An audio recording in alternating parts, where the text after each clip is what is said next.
ချစ်တွေ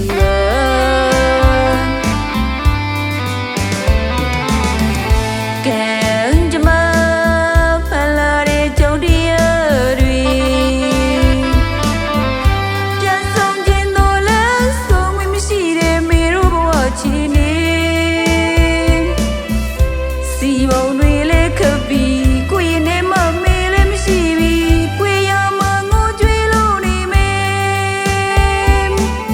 ကိုဘဝလေးတာရပါစေကိုဘဝလေးစင်ပြေပါစေကိုရဝေးကမေးဒီတချင်းလေးနဲ့ပြုတ်လိုက်ချင်နေလေ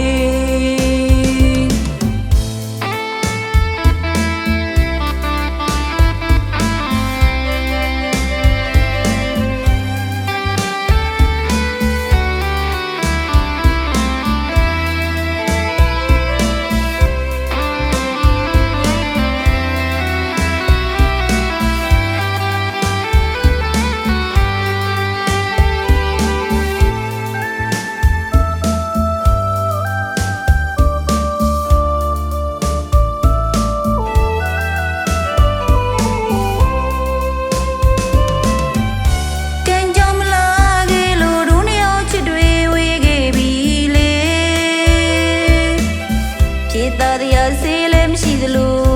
ရင်တော်တွေကိုယူအောင်မိုးလေးမဖြစ်နိုင်မီကိုဘဝလေးလာနေပါစေ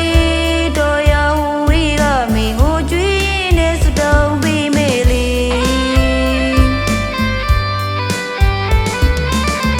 ခဏခဏမေးပြေဖို့ကြိုးစားနေတာ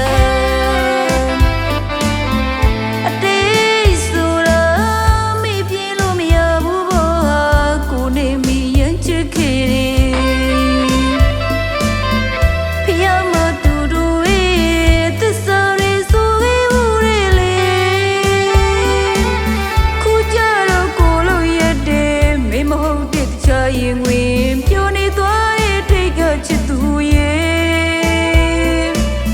ကျင်နာတရားမတန်မဟုတ်ပါတို့နှစ်ယောက်ရဲ့ထိတ်ကချစ်သူရဲ့